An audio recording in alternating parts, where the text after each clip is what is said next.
तो गजेंद्र सिंह शेखावत को आप सुन रहे थे, जिन्होंने बताया कि भ्रष्टाचार के खिलाफ किस तरीके से जीरो टॉलरेंस की नीति अपनाई जा रही है। साथ ही साथ उन्होंने कहा कि पानी देने पर पूरा फोकस है। और चलिए खबरों में आगे बढ़ेंगे। लगभग 2 दशक बाद पूर्वी राजस्थान के 13 जिलों की लाइफलाइन माने जाने वाली पार्वती कालीसिंध चंबल अंतर्राज्यीय नदी लिंक परियोजना अब मूर्त रूप लेने जा रही है।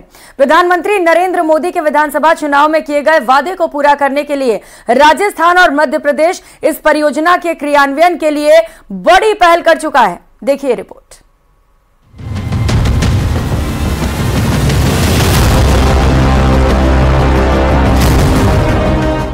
लोकसभा चुनाव के बाद बीजेपी की डबल इंजन की सरकार ने रफ्तार पकड़ ली है।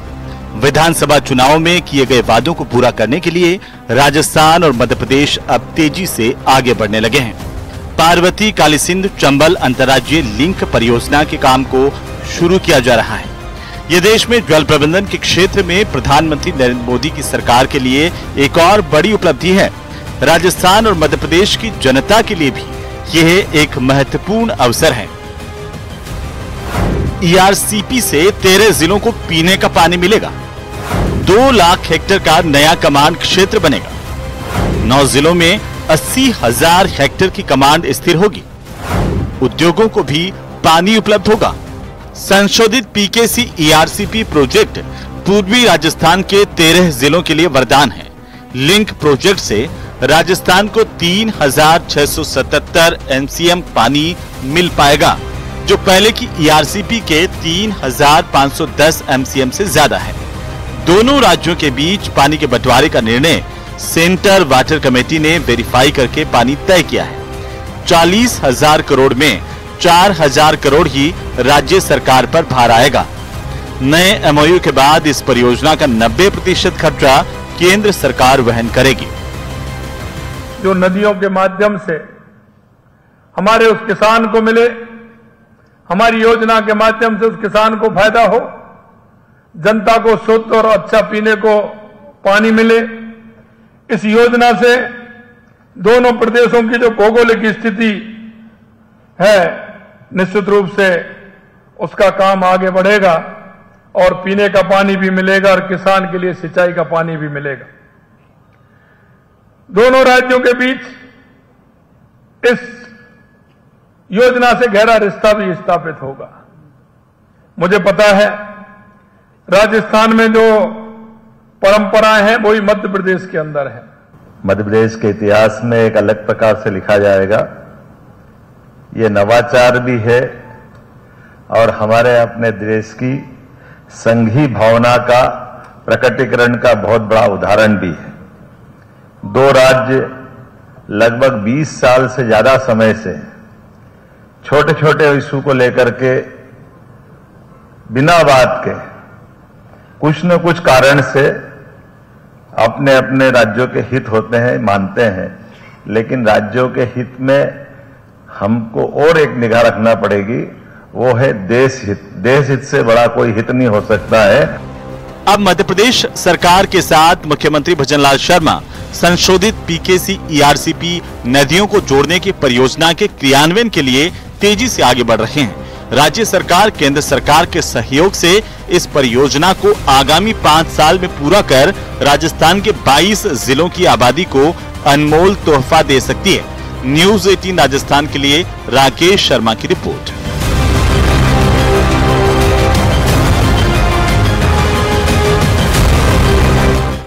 और अब बात उपचुनाव के रण की करेंगे। प्रदेश में होने वाले उपचुनाव को लेकर बीजेपी ने तैयारियां शुरू कर दी हैं और इसे लेकर आज पार्टी मुख्यालय में चुनाव की तैयारियों को लेकर एक अहम बैठक की गई, जिसमें हर विधानसभा के लिए अलग अलग बैठक का आयोजन हुआ और हर विधानसभा क्षेत्र के स्थानीय पदाधिकारियों से लेकर दिग्गज नेता भी शामिल हुए। बैठक में ग्राउंड जीरो के ताजा हालात पर फीडबैक भी लिया गया।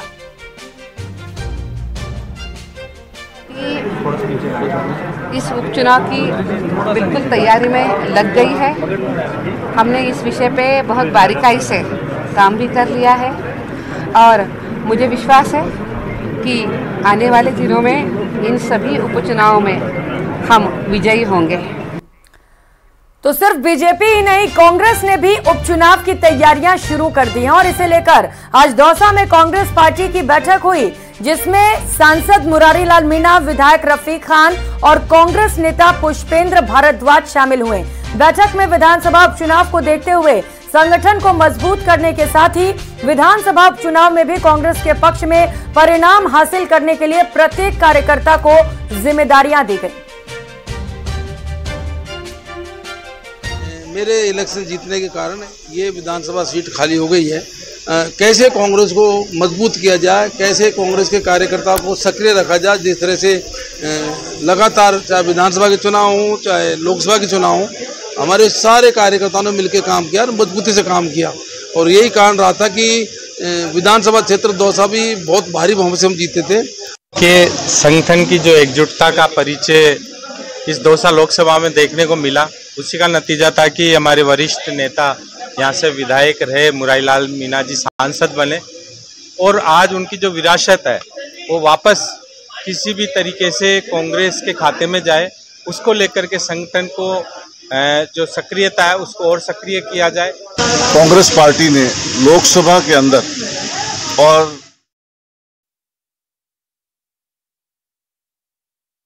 जैसा कि डॉक्टर मोहन यादव जी ने आपको पूरी जानकारी दी है, मैं आपको इतना बताना चाहता हूं कि ये परियोजना बहुत समय से लंबित थी और इस परियोजना का लाभ जिन किसान भाइयों को या प्रदेश की जनता को मिलना चाहिए था वो नहीं मिल पाया। इस योजना से जैसा कि आपने बताया लगभग 3.37 लाख हेक्टेयर मध्य प्रदेश के अंदर और 2.80 लाख हेक्टेयर राजस्थान के अंदर सिंचाई होने वाली है। आप इसी से अनुमान लगा सकते हैं कि किसान को इस योजना से कितना फायदा होने वाला है। राजस्थान के 13 जिले, ये 13 जिले पुराने हैं, नए वो जिले छोटे छोटे हुए हैं तो उनकी संख्या बड़ी है। ये पुरानी योजना के माध्यम से इसी तरह से मध्य प्रदेश के भी 13-14 जिले हैं, उनको पूरा पीने का पानी भी मिले और सिंचाई का पानी भी मिले। आने वाले समय में राजस्थान और मध्य प्रदेश के अंदर कई ऐसे कार्य होने वाले हैं, चाहे वो पर्यटन के रूप में सर्किट बने या धार्मिक सर्किट बने, या हमारे जो एक राजस्थान और मध्य प्रदेश की भौगोलिक स्थिति है उसे देख करके, चाहे वो टाइगर हमारा रिजर्व है वो हो, चाहे चीता वाला कूनों का एरिया हमारा 12 जिले का ये भी हो सकता है, घड़ियाल वाला जो चंबल राजस्थान और मध्य प्रदेश का ये भी हो सकता है। और इसके अंदर जो पर्यटन की संभावना है, क्योंकि आप लगा लीजिए शुरू होते ही कोटा से लेकर लगातार धौलपुर तक राजस्थान और मध्य प्रदेश की सीमा है जो एक दूसरे से लगी हुई है। उस सीमा में कई इस तरह के स्थल हैं, अगर हम धार्मिक स्थलों को जोड़ें और पर्यटक की स्थिति से उनको भी उसमें शामिल करें तो एक बहुत बड़ा काम हो सकता है। मैं धन्यवाद देना चाहता हूं हमारे मुख्यमंत्री मोहन यादव जी को कि इन्होंने भी केंद्र से बात करके हम दोनों ने और एक ऐसी योजना जो एक राजस्थान और मध्य प्रदेश के उन जिलों के लिए जीवनदायी योजना बन रही है। ऐसी योजना का शुभारंभ 28 जनवरी को हुआ, बातचीत करके केंद्र को भी उसमें शामिल किया। केंद्र से उस योजना के लिए 72,000 करोड़ रुपए की योजना बनी है निश्चित रूप से दोनों राज्यों को उसका फायदा भी मिलेगा और आने वाले समय में राजस्थान के पर्यटक से लेकर के और इस योजना के माध्यम से हमारे औद्योगिक क्षेत्र की जो इकाइयां हैं उनको भी इसका लाभ मिलेगा। किसानों को तो मिलेगा ही, और पीने के पानी की समस्या जो है बहुत बड़ी, उसका भी समाधान होगा। मैं धन्यवाद देना चाहता हूं डॉक्टर मोहन यादव जी को, मुख्यमंत्री मध्य प्रदेश की, उन्होंने अच्छी पहल की। और मैं सबसे ज़्यादा धन्यवाद देना चाहता हूं देश के यशस्वी प्रधानमंत्री नरेंद्र मोदी जी को कि उनके नेतृत्व में ये समझौता हुआ और राजस्थान और मध्य प्रदेश एक विकास की गति में आएगा। आप सभी को बहुत बहुत धन्यवाद। मुख्यमंत्री जी, आपने कहा कि ये योजना की पहले लागू हो जाती तो कई किसानों का भला हो जाता। इस दौरान ये जो कालखंड था, इसमें कई बार सरकार यहाँ पर आपकी थी, वहां पर भी आपकी थी। आप इसको दोषी किसको मानते हो? देखिए, मैं आपको बताना चाहता हूं, राजस्थान और मध्य प्रदेश का जब ये चंबल परियोजना थी तो यहाँ हमारी सरकार नहीं थी। मध्य प्रदेश के अंदर जो यहाँ से, मेरी सुनिए, यहाँ से पहले सरकार जो कांग्रेस की थी, यहाँ के उन मुख्यमंत्री जी ने कोर्ट में हलफनामा दिया था, इसलिए वो लोग नहीं करना चाहते थे। सीधे सीधे मैं कह रहा हूं, कांग्रेस के लोग नहीं करना चाहते थे और इसीलिए ये रुकी पड़ी थी। जो इच्छा शक्ति आप उन्होंने दिखाई, क्या वो आपके पूर्व मुख्यमंत्री यहाँ पर बीजेपी के थे? आपके यहाँ भी 13 से 18 में बीजेपी के मुख्यमंत्री थे। आप गलत कह रहे हो। आप पहले जब यहाँ मुख्यमंत्री थे तो राजस्थान में कांग्रेस की सरकार थी, आपको ध्यान नहीं है। आप वो मेरे से समय पूछ लेना। क्या होगा कि बजाय बहस करने के वो आंकड़े उस समय सरकारों के देख लेना, लेकिन जब बीती ताही विसार दे आगे की सुध ले। आज तो आनंद आया है ना, हम तो इसका आनंद लो जो आज हो रहा है। और ये हमारे सबके लिए हित की है। जैसे हमने कहा है कि कुछ बात अधिकारियों के लेवल पे भी मैं बोलना चाहूँगा बगैर संकोच के। आज भी हमारी दिन में बैठ करके अधिकारियों को राजी करने में हमारी आपकी इच्छा शक्ति भी लगी, क्योंकि ये क्या होता है, ऐसा होता ही है। अधिकारियों की अपनी, राज्यों की अपनी भूमिका होती है, वो उनकी तरफ से बात रखते हैं। तो उससे आगे बढ़कर ये भी समझना पड़ता है कि अपने अपने कुछ हितों को आपस में देख करके समग्र राष्ट्र हित के लिए निर्णय लेना पड़ता है। और मुझे इस बात की प्रसन्नता है कि मेरे मित्र माननीय मुख्यमंत्री राजस्थान, उन्होंने मेरी भावना को समझा, मैंने उनकी भावनाओं को समझा। क्योंकि ये 20 साल पहले जो योजना बनती उसके बजाय आज 72 करोड़ की है। हो सकता है 20 साल आगे तक नहीं बनेगी, लेकिन इसी बीच कितनी पीढ़ियां तबाह होगी जो जल बहता हुआ देख रही है, लेकिन उनके जीवन में इसका कोई परिवर्तन नहीं आ रहा है। ये